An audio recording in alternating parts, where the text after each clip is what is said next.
Voy llamando y vais subiendo al escenario, por favor, porque van a participar Ernesto Tarazona, que es consejero delegado de Servilán y director ejecutivo de Desarrollo Inmobiliario de Servihabitat. Ernesto cuenta con más de 25 años de experiencia directamente relacionado con el mercado de suelo. Leire Iglesias es directora general de SEPES, entidad pública empresarial de suelo. Del 2019 a 2023 fue además consejera de Movilidad, Transporte y Vivienda de Extremadura, área en la que se desarrollaron y ejecutaron los planes estatales y autonómicos de vivienda.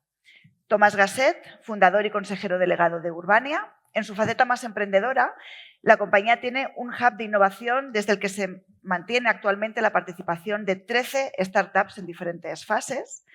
María Calvo es vicepresidenta de ABC España, presidenta de FADE, la COE asturiana, y presidenta del grupo de promotores de la Confederación Asturiana de la Construcción desde 2014. Además, es directora general de CSB Promociones Inmobiliarias. Os dejo con Land Talks para hablar sobre el mercado de suelo. Bueno, buenos días, ya casi tardes, vamos a ver si no nos alargamos en exceso. Pero bueno, yo creo que en esta mesa vamos a tratar pues uno de los temas cuya importancia se ha venido poniendo de manifiesto durante toda la mañana, ¿no? Que es la importancia de tener suelo disponible para el fin que todos perseguimos, que es tener esa oferta de vivienda que nos permita cubrir la demanda que existe en este momento, ¿no? Y bueno, pues quiero poner en relieve que en esta mesa además pues estamos tanto la parte privada como la parte pública, ¿no? Y también se ha puesto de manifiesto durante la mañana pues esa necesaria colaboración que yo creo que compartimos y se ha visto el diagnóstico y la necesidad de actuar sobre este problema. Y bueno, que es imprescindible que nos cojamos de la mano para abordar este gran reto al que nos enfrentamos, ¿no? Y bueno, voy a pediros que empecéis primero con el diagnóstico. Ya se ha dicho durante la mañana que pues existe ese déficit de viviendas que el Banco de España cifraba en 500.000 y que uno de los grandes problemas es la falta de suelo. Pero la falta de suelo también se ha comentado, no es un problema que afecte por igual, ¿no? A todo el territorio. La gente quiere vivir donde quiere vivir, ¿no? Y es verdad que, pues, que existen poblaciones que están creciendo mucho, donde ese problema es más acusado. Tenemos la España que se está despoblando. Bueno, ¿cómo veis el problema de suelo? Si quieres empezamos por ti mismo, Tomás. Bueno, buenos días a todos. Yo creo que llevamos toda la mañana escuchando hablar del sector y estamos aquí en el Congreso Nacional de Vivienda. Y yo creo que estamos obviando un tema importante, es que estamos en un estado de emergencia. Estamos hablando de falta de suelo, de problemas por aquí, por allá, de adendas a la ley del suelo. Creo que tenemos que tomar esto muchísimo más en serio. Esto es un tema como cuando hay una zona catastrófica que el gobierno interviene, pues creo que estamos en ese sentido, en esa línea, ¿no? Y si nos ponemos a ver lo que hay en producción ahora mismo de suelo y la absorción que tiene España hoy, que ha sido ridículo, este año hemos hecho 80.000 viviendas, 90.000. Eso no es un sector, estamos hablando venimos de épocas en las que hacíamos 700.000 viviendas, que no tiene sentido, pero 90.000 nos quedamos muy cortitos. La industria se está languideciendo, y creo que igual que hay zonas catastróficas, hay que nombrar sectores catastróficos. Y sin ser dramático y sin ser negativo, para todo lo contrario, creo que tenemos que hacer esa reflexión desde un punto de vista muy profundo. Y ahí es donde la administración tiene que tomar cartas en el asunto, porque desde el sector privado poco podemos hacer más de lo que estamos haciendo y más de lo que estamos empujando, ¿no? Se está haciendo, creo que se está haciendo, pero creo que el mensaje es emergencia nacional, zona catastrófica. Leire, ¿cómo lo ves tú también desde la parte pública? Bueno, buenos días, tardes a todos y a todas. Antes de declarar una zona catastrófica en todo el país y en general, y además, antes de contestar a la pregunta, si me permites, María, dos cositas, dos apuntes muy breves. Primero pedir disculpas porque esta mañana nos hemos ido corriendo nada más terminar la inauguración mientras que seguía la conversación y vosotros os quedabais aquí. No es que nos fuéramos a pasear, nos íbamos a poner alguna tirita a esa zona catastrófica, poner algún dique de contención con primeras piedras de vivienda asequible dentro de Málaga, así que disculparnos que como nos fuimos.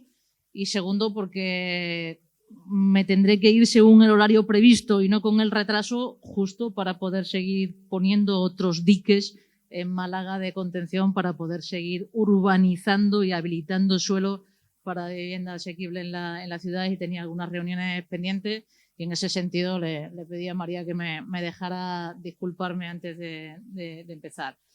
Yo veo que puede ser, Tomás, que haya una situación de emergencia, pero también hay una tremenda oportunidad y no hay más que ver este foro y este auditorio. Este es el cuarto encuentro ya de estas características con Servilan también, y este posiblemente sea de los que tengan más éxito de convocatoria de todo el sector, de la parte pública, de la parte privada, de la parte institucional, de los agentes, y si hubiéramos abierto la parte a los demandantes, a los usuarios, a los clientes finales, seguramente también hubiéramos encontrado más respuestas que nunca.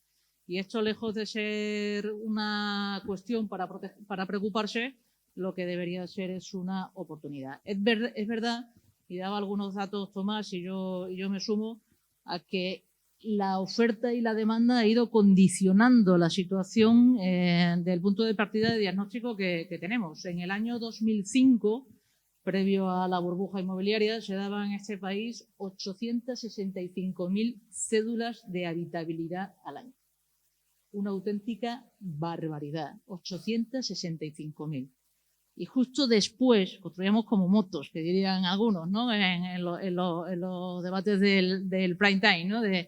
Construíamos una locura, pero pocos años después pasamos de las 865.000 a apenas 35.000. Y eso, que para el común de los ciudadanos tiene un efecto directamente sobre el suelo, sobre la vivienda, sobre la oferta de vivienda construida, tuvo también un efecto sobre la oportunidad de desarrollar suelos, que es algo que no pasa de un día para otro. Luego, a la hora de plantear respuestas, la disponibilidad de suelos y la flexibilidad de los suelos en una emergencia puede ser una parte de la solución, y lo estamos viendo con los aprovechamientos de los suelos de uso terciario, por ejemplo, que son medidas de choque, medidas que deben ir controladas y finitas en el tiempo. Y las medidas a medio y largo plazo también son una oportunidad. Y por si me tengo que ir más o menos pronto, María, diré que ese va a ser el objetivo de los próximos años de SEPES. En este momento estamos urbanizando suelo para construir 17.000 viviendas dentro del plan de vivienda asequible del Ministerio de Vivienda y Agenda Urbana, por encargo directo y financiado directamente con recursos públicos propios de España. Ojalá lleguen los de la Unión Europea para poder ampliar ese objetivo también. Estamos añadiendo suelo para otras 20.000 viviendas, aprovechando o recuperando suelos públicos que estaban destinados a otros usos y que podemos poner en cartera con una cierta celeridad en medio plazo. Pero tenemos la oportunidad de seguir creciendo. Si se hicieron muchos proyectos industriales en el pasado en este país, fue porque hubo una empresa, una entidad, una sociedad pública que puso las primeras piedras para desarrollarlos, planificarlos y urbanizarlas, y después llegaron los modelos de negocio y el desarrollo industrial y la creación de empleo alrededor de esto. Pues vamos a virar. Si la emergencia está en eso, si la prioridad del suelo público está en eso, vamos a poner todo el empeño en desarrollar suelo público para eso. Y hoy, por ejemplo, en Málaga, que tenemos suelo en Buenavista para desarrollar cerca de 1.700 viviendas, vamos a empezar a hablar de que el suelo industrial que tenemos lo permutemos para poder hacer desarrollos de nuevo suelo. Si hay una emergencia, vamos a aprovechar lo que está hecho, Tomás. La prioridad de todos y todas es que aprovechemos los planes que ya están aprobados para poderlos desarrollar, porque si no, estaremos diciendo déjeme más, pero no sabremos qué habremos hecho con lo que ya teníamos. Y además planifiquemos lo mejor posible. Y esto, si te parece, María, ya sirve para contestar la primera pregunta y me doy por disculpada por si me tengo que ir corriendo. Ernesto, aunque te toca, me dejas por alusiones un segundito. Por favor. Somos amigos, ¿verdad? A ver, estoy 100% de acuerdo en lo que estás diciendo. Se están haciendo bien las cosas. Hablamos de 17.000, pero 17.000, la realidad es que en el universo de lo que estamos hablando no es nada.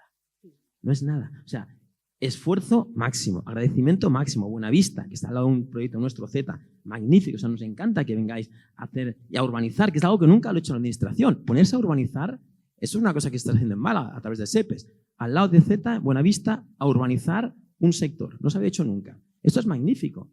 Cuando hablo de emergencia nacional no es una queja del cascarrabias, de quejarme de la administración. No, es que hablo de que esas 17.000 viviendas no son suficientes. Es que hablo de que tenemos que hacer una transformación profunda en la mentalidad de la gente para que entienda que el suelo no es especulación. Europa tiene que entender y quitar la directiva europea que considera la actividad urbanizadora como especulativa. Los bancos tienen que entender que el Banco de España tiene que permitir a los bancos financiar y no dotar el 100%. Hay un montón de cosas que se pueden hacer para que esas 17.000 viviendas se conviertan en 170 a través del sector privado. Pero si no, al final nos quedaremos con las 17.000 viviendas invertidas por el sector público y nada más. Y con eso no se soluciona. A pesar de que eso me parece maravilloso. No, más. Y dejamos que hable Ernesto también, pero muchas más, ya lo he dicho.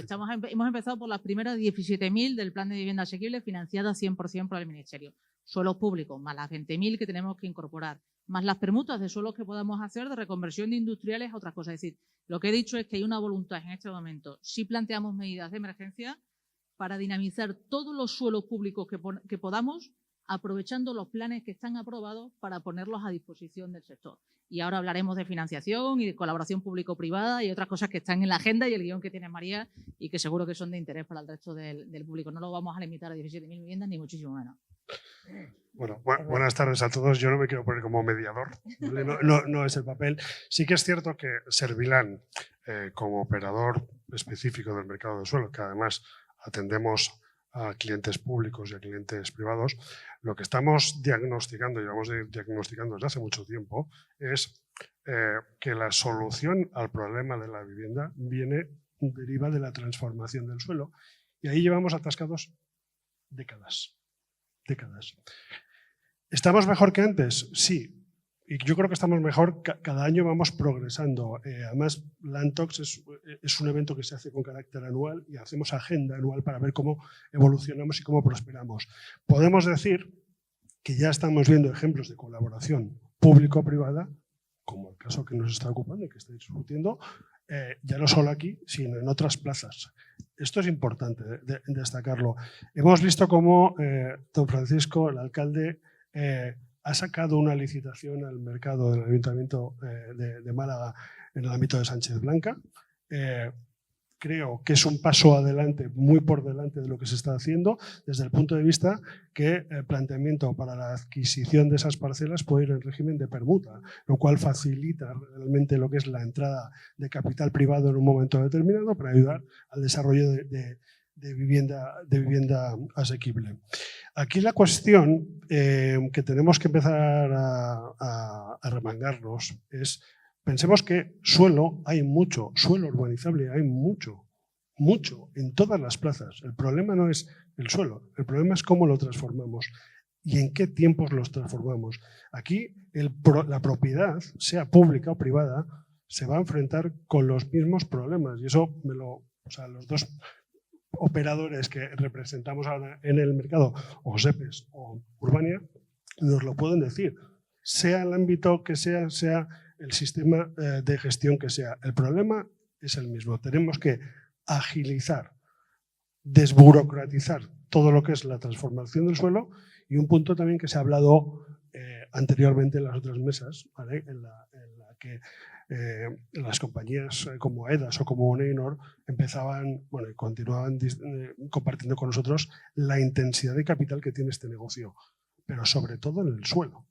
Porque lo que estamos viendo es que hay ayudas y hay financiación a la vivienda, sea libre, sea asequible o sea protegida.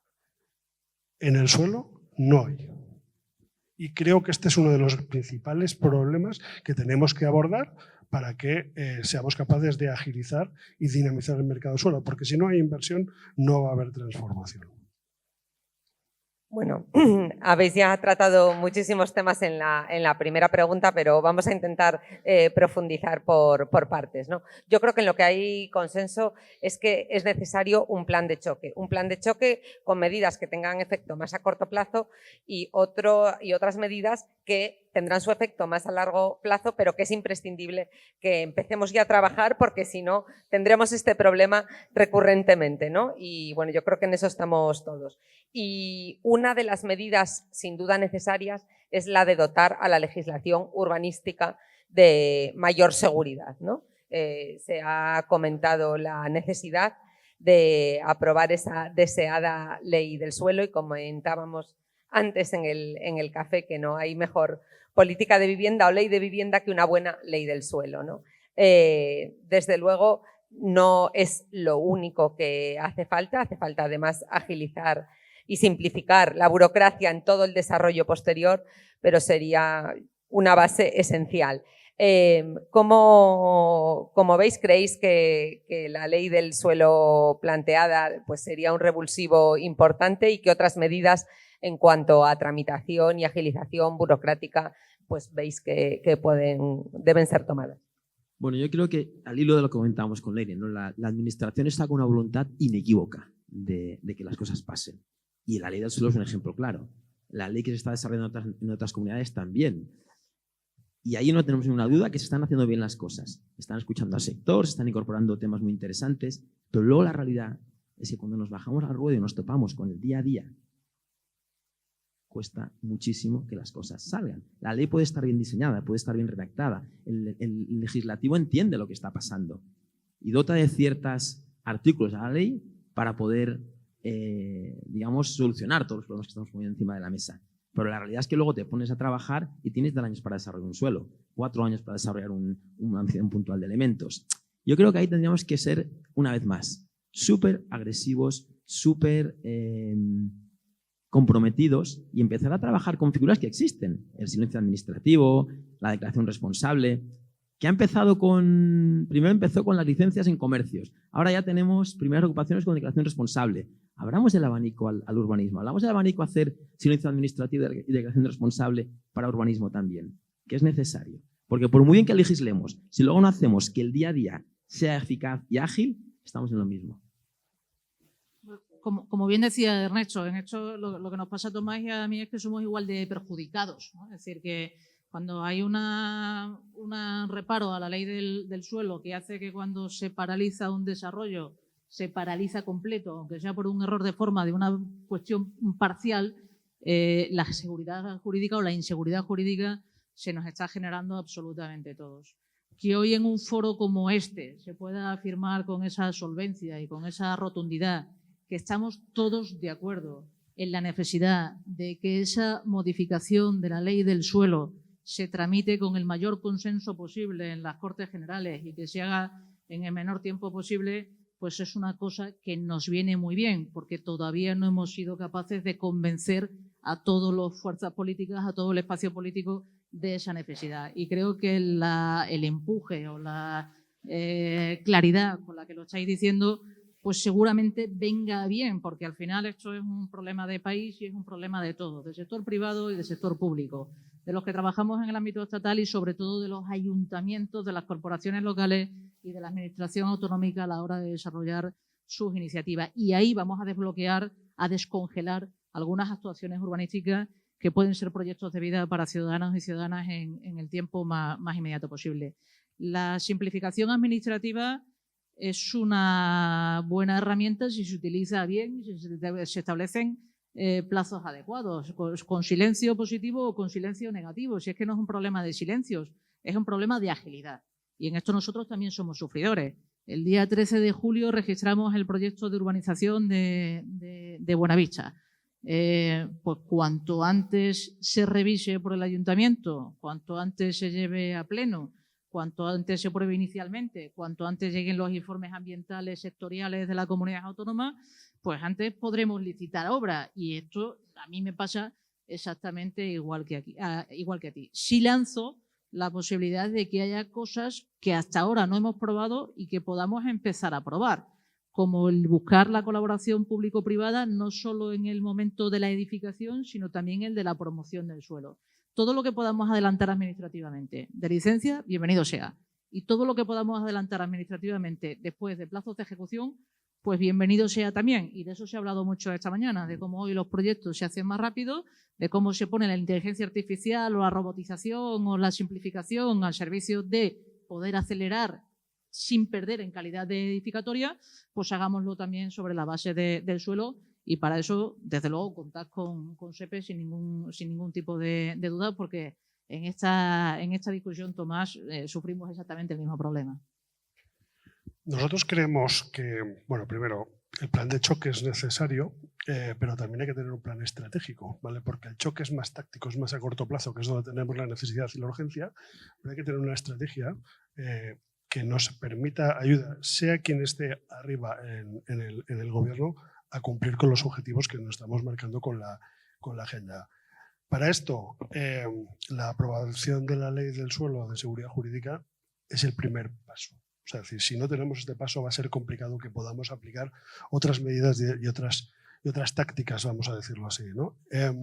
Yo creo que también hay un punto que hay que tratar y forzar, que es los propios recursos que utilizan las administraciones locales y autonómicas para poder agilizar y tramitar lo que es gestión y planeamiento. Creo que es un punto importante. Servilan gestiona suelos en más de 1.800 municipios del país. Y una característica importante suele ser la falta de recursos. Además, cuanto más pequeño es el ayuntamiento, menos recursos suele haber, y eso implica lo que ya sabemos, ¿vale? Una falta de eficiencia en la transformación del suelo para conseguir la producción de vivienda. Luego, también se ha hablado en muchos foros y todavía seguimos teniendo el problema de la multitud de informes sectoriales que tenemos que ser capaces para tramitar un plan parcial y que no somos capaces de crear una lista unificada y una tramitación, que además podría ir también por la vía del silencio administrativo en un momento determinado o por una cuestión de eficientar de responsabilidades técnicas. El tema de las responsabilidades técnicas también es un problema. ¿Por qué digo que es un problema? Bueno, porque antiguamente las responsabilidades penales que tenían los técnicos no son las mismas que ahora. Entonces, cuando se lleva la tramitación de una gestión de un suelo a un ayuntamiento, el técnico correspondiente o la técnica correspondiente lo tiene que mirar de otra manera, lo tiene que revisar. Se presume que son absolutos profesionales y esto no debería de ser así. Pero sí que es cierto que cuesta bastante más que se apruebe cualquier tipo de gestión, ¿no? Entonces, vamos sumando tics en todo esto y es tiempo, tiempo, tiempo. Se ha hablado anteriormente en otras mesas de la figura del agente urbanizador. Y si os fijáis, estamos aportando soluciones en la medida de lo posible de gestión. La figura del agente urbanizador, que empezó en la Comunidad Valenciana y ya aquí también se ha podido implementar, es una figura que no podemos obviar para el resto del territorio de las comunidades autónomas del país. Lo que tenemos que ver si esa figura es aplicable con la financiación correspondiente y siempre y cuando las estructuras de propiedad de los desarrollos de los suelos nos permita aplicar esta figura, porque hay veces que no es factible. Lo cual, bueno, yo creo que son una serie de tips, vamos a decirlo así, que se hablan en foros, pero que no somos capaces de ir implementando en todas las autonomías para desarrollar lo que necesitamos. Sí, profundizando un poco en este tema.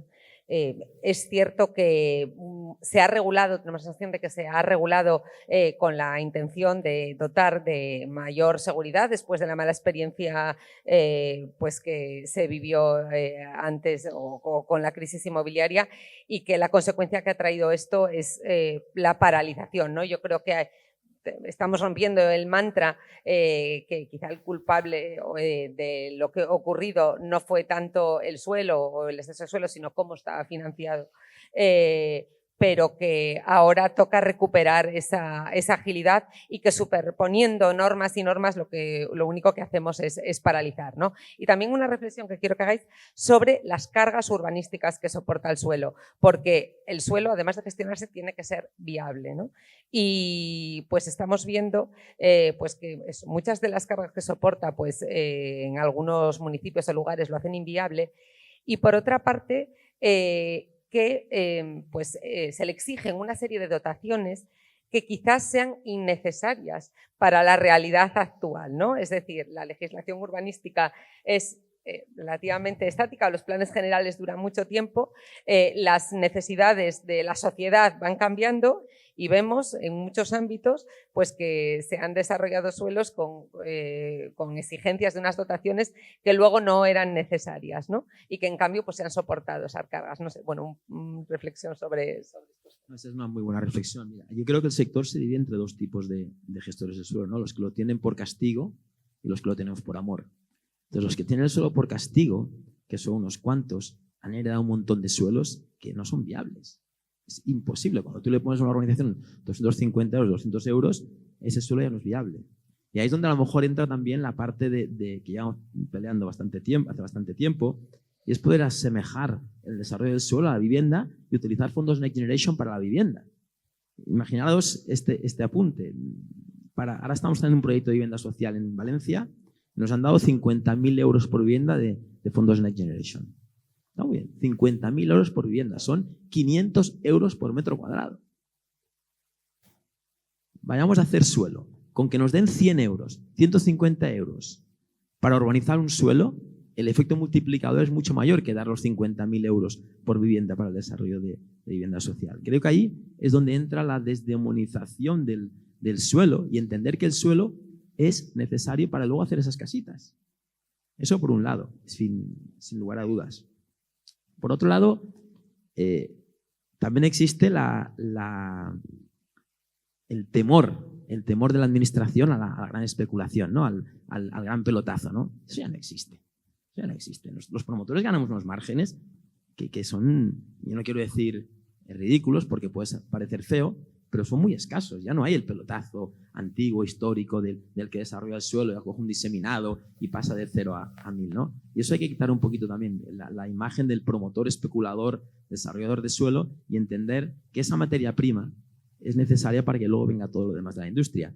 Y ahí es donde a veces yo hablo con mi compi Nacho y yo le digo que voy a pedir la independencia, aprovechando mi puntito catalán, voy a pedir la independencia por el sector del desarrollo de suelo.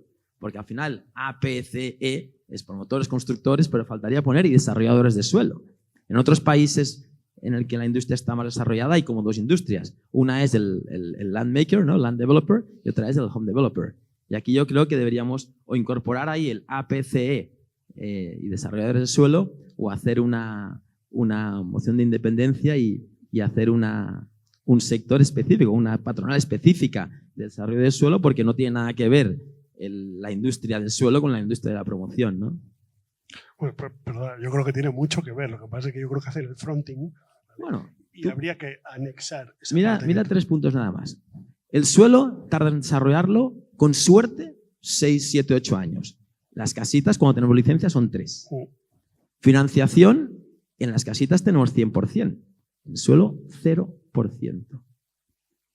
En administraciones, hacer casas le llamamos con una administración, que es la municipal, la licencia, y como mucho te toca bomberos. En suelo son más de 10 trámites administrativos. O sea, para mí es como dos industrias distintas. Es como si juntaran la patronal de los panaderos con la patronal de los fabricantes de harina.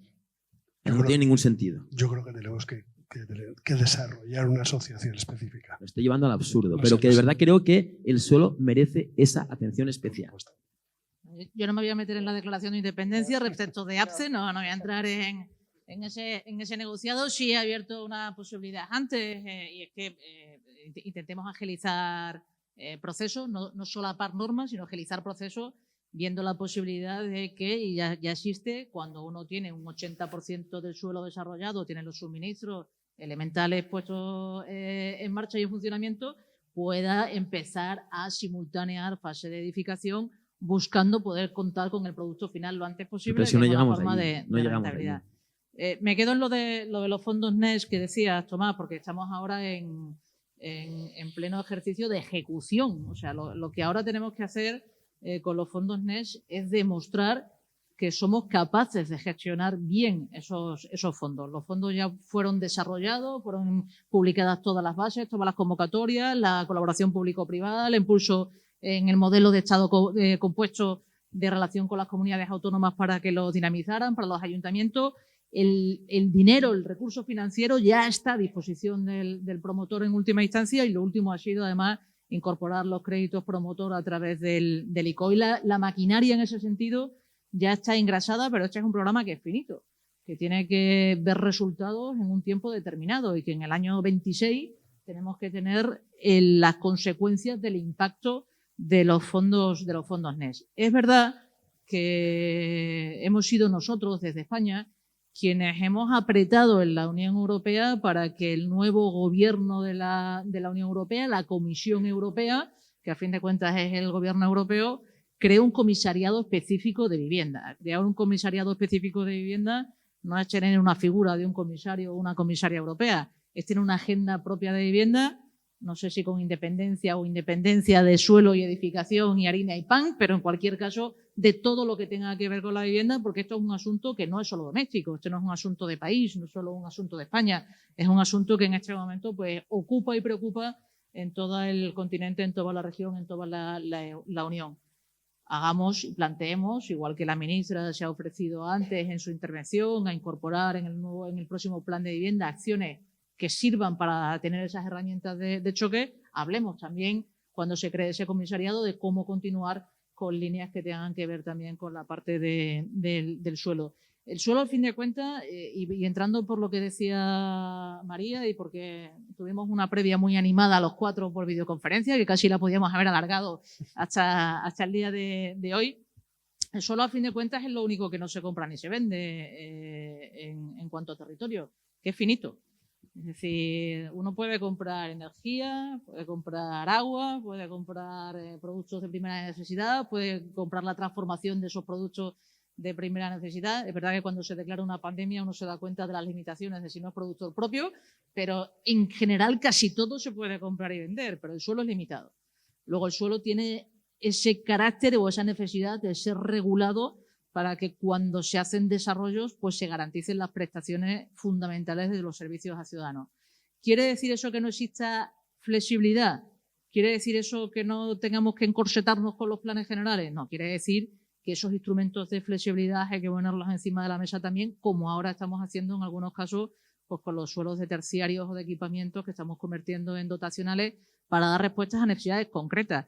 ¿Por qué no podemos convertir suelos dotacionales en respuestas para alojamientos universitarios cuando estamos viendo que la necesidad de desplazamiento de los estudiantes tiene un impacto directo sobre los precios de la vivienda y una necesidad de regulación específica? Bueno, pues esos instrumentos ya existen y quizás en esas herramientas de choque o en esos planteamientos de choque que tenemos que tener interiorizados, que tengamos que tener la necesidad y la oportunidad de aprovecharlo, y esto significa que los ayuntamientos liberen suelos dotacionales también para que podamos tomar este tipo de medidas. Y he puesto un ejemplo muy concreto y muy real, que es el de los alojamientos universitarios. Sí, yo creo también que, a ver, hablando de cargas, pensemos que la gran mayoría de los desarrollos urbanísticos que están en su ejecución hoy en día en nuestro país tienen un planeamiento superior a 15 o 20 años. Lo cual están obsoletos, no responden a las necesidades del mercado. Es lo que te decía, que esa sensación de que nos hinchábamos a ganar dinero antiguamente hace que sea un cajón desastre en el que se han puesto muchísimas cargas que no tienen sentido. O sea, yo creo que hay una buena reacción desde el punto de vista de los agentes, como lo estaba comentando Leire ahora mismo, puede ser a lo mejor un poco tarde, ¿vale? Pero el hecho de que las administraciones estén planteando los cambios de uso, ¿vale? Incluso la regulación de dotaciones que no son aprovechables y que se están destinando a nuevas necesidades, creo que es un buen punto y que tendremos que agilizar más. El aprovechamiento para la vivienda protegida. El aprovechamiento para la vivienda protegida sale de donde sale. Sale en origen siempre del propietario privado. Por supuesto, hay que hacer vivienda protegida, pero hay que dimensionarla a cada plaza, porque vemos muchos ámbitos que no se va a desarrollar la vivienda protegida por mucho tiempo. ¿Pero por qué? No porque no haya una demanda de vivienda protegida, sino porque va a ser económicamente insostenible llegar a desarrollar esos suelos para transformarlo. Lo cual también hay que pensar que en esa descomposición de precio, por ejemplo, Tomás, que tú decías, ¿no? Esos 50.000 que te dan por vivienda, hay que pensar en qué se descompone ese precio y cuánto va el suelo realmente de esos 50.000. Y lo que hay que hacer es pensar en cómo se adelanta. Porque es una ayuda fenomenal, pero si somos capaces de adelantarlo, aunque sea una parte, dinamizará sin duda la producción de suelo. Bueno, también ahí decía Leire que es verdad que el suelo es finito, pero también habría que plantearse el tema de la densidad de determinados ámbitos, que quizá es lo que pudiera hacer viables muchos ámbitos, sobre todo con la exigencia ahora de hacer vivienda, un porcentaje cada vez más elevado de vivienda protegida, al cual compartimos porque somos conscientes de la necesidad. Y también los promotores privados, fundamentalmente los promotores privados somos los que hacemos esa vivienda protegida, pero es cierto que para hacerlo viable pues habría que plantearse en algunos ámbitos el tema de la densidad, lo cual además va unido a la sostenibilidad que también quería mencionar y que creo que compartimos todos, ¿no? Pero antes de eso quería hablar un poco de financiación. Habéis hablado de un poco de la parte de financiación pública o si sería posible que contribuyera, pero bueno, pues es cierto que uno de los grandes problemas del suelo es que, como se comentaba, es muy intensivo en capital y que para que haya financiación requiere un binomio rentabilidad-riesgo adecuada que depende muchísimo de los plazos, ¿no? ¿Cómo veis el tema de financiación? Yo creo que aquí ha habido varias retas de la banca. He visto por aquí a César, a David, a los dos Jotas por aquí, que hablamos mucho sobre el sector. Yo creo que si les preguntas a ellos te dirán que están encantados de financiar suelo.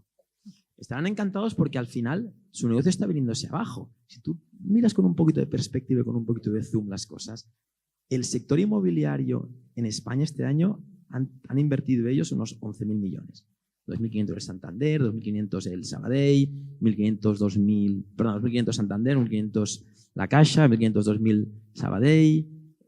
En total, 11.000 millones. Eso no es nada. Para ellos, eso no es nada. Ellos no tienen la capacidad de poder aportar su activo, digamos, vender más activos o financiar más al sector. Porque el sector promotor es muy pequeñito y no pueden.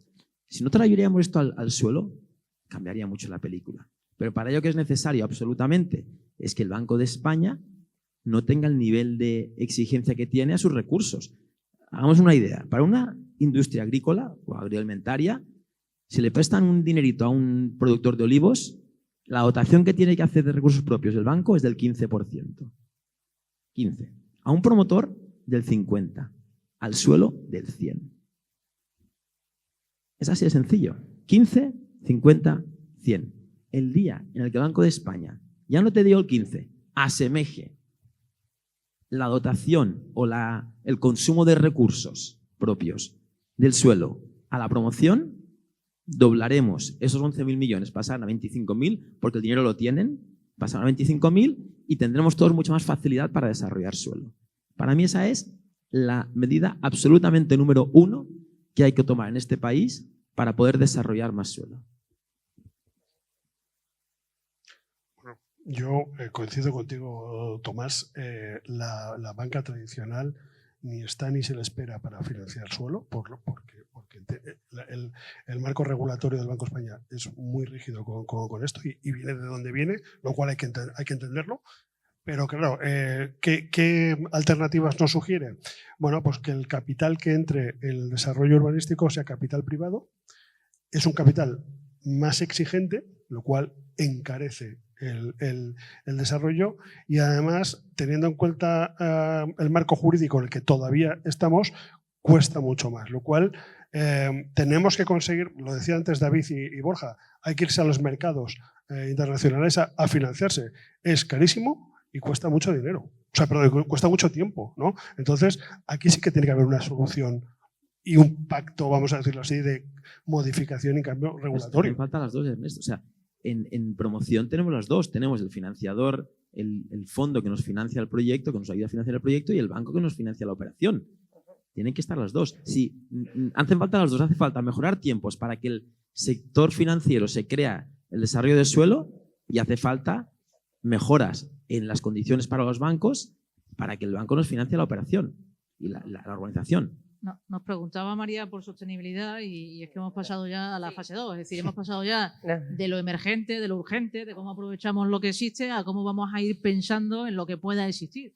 Y lo que pueda existir es sostenibilidad, es buena planificación, es acertar, y eso significa incorporar financiación, pero también pensar cuál es la rentabilidad de esa financiación. Es decir, si uno va a poner financiación y va a exigir financiación y quiere pedir un marco regulatorio diferente sobre algo que afecta al final a lo que es de todos y de todas, que es el suelo, pues también tenemos que poner encima de la mesa cuáles son las condiciones de rentabilidad que va a tener eso. Igual no son las infinitas que hubo en el pasado y podemos corregir los errores del pasado, pero sí que estamos en la pestaña de empezar a pensar en una planificación del suelo sostenible a largo plazo que supere un plan de choque y que nos sirva para que estas fluctuaciones de 865.000 a 35.000 no se vuelvan a dar en el futuro, y es algo que es absolutamente fundamental. Y para eso, desde luego, la política urbanística pues tiene que tomarse muy en serio desde aquellos que tienen que planificar sus planes y aquellos que tienen que hacer las modificaciones de los planes que tenemos encima de la mesa, que son fundamentalmente pues las corporaciones locales, que igual sería muy interesante también que estuvieran sentadas en esta mesa porque depende fundamentalmente de ese nivel de la administración. Y si me permitís, me disculpo, sí, no sé sí, nada, si... no te si preocupes, ya acabamos, mucho, pero... Sí. pero vamos a acabar, me espero, no, sí, no nada, quedarme yo antes yo de creo tiempo. que ya... No, yo sí, solo quería hacer un apunte, perdona, María. sí, por eso. Sí, por favor. La agenda es la agenda. Yo sí quería, respecto a la sostenibilidad que tiene que formar parte de ese plan estratégico, no solo del choque, sino estratégico, pues Servilán ha editado un informe en colaboración con el Instituto de Empresa que publicaremos las próximas semanas, que está precisamente relacionado con la sostenibilidad en los desarrollos urbanísticos, ¿no?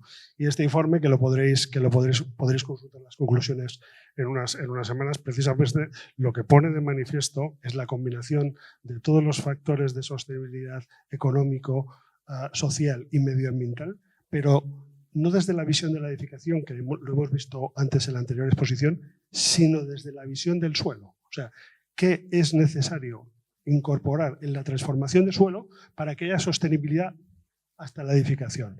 Os recomiendo que lo consultéis, ¿vale? Es un informe muy detallado y probablemente ahí veremos soluciones tanto a la sostenibilidad técnica y medioambiental como a la sostenibilidad técnica. Pero pasa porque las administraciones, el Estado y Europa esté sensibilizado con la sostenibilidad. Porque de todos modos, yo creo que esta sostenibilidad es como la legión, ¿no? El valor de la legión que se presupone. Yo creo que la administración ha tomado la sostenibilidad la ha patrimonializado como algo propio, cuando nosotros la hacemos de forma natural muchísimo más que la propia administración, primero por amor, porque nos gusta y porque lo creemos, y luego por dolor, y es que si no, no nos financiamos. Es que los fondos internacionales con los que trabajamos se preocupan más de que el proyecto sea sostenible de que sea rentable.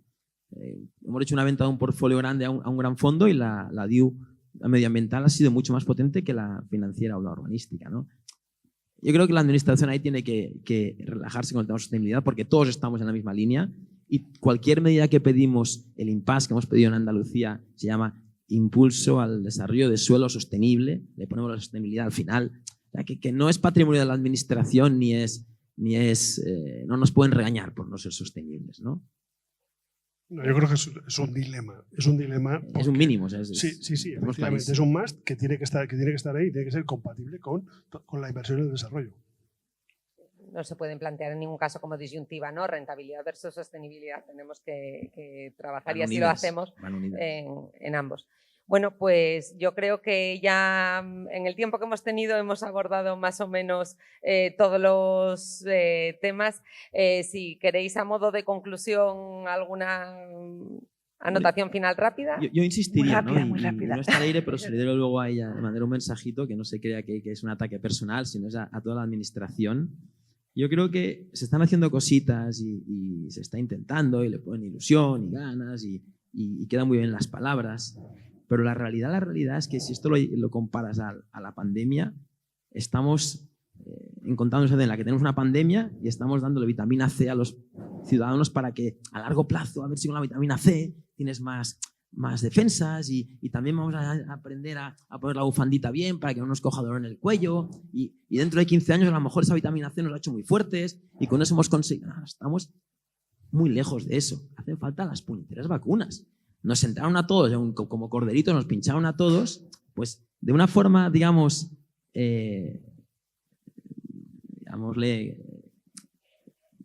similar, ¿no? Debemos pinchar la vacuna al sector. De verdad, no somos conscientes, porque esto que comentaba Valeria y lo que cuenta la administración es a 2 años vista, 3 años vista, pero el largo plazo es mucho más delicado que el corto. El corto todavía tenemos algo ahí que se está desarrollando, pero el largo plazo, de verdad, estamos muy, muy lejos de poder cubrir ni siquiera los 90.000 que hemos hecho este año. Yo por cerrar, tengo que decir que nos queda mucho trabajo por delante y además un trabajo intenso y contrarreloj, pero por otro lado también, y como aclaramos y mencionamos en los foros de Lantox, estamos mejor que el año pasado. Sin duda, pero lejos donde debemos estar. Por supuesto, seguimos trabajando. Tomás. Pues con eso nos quedamos. Nos quedamos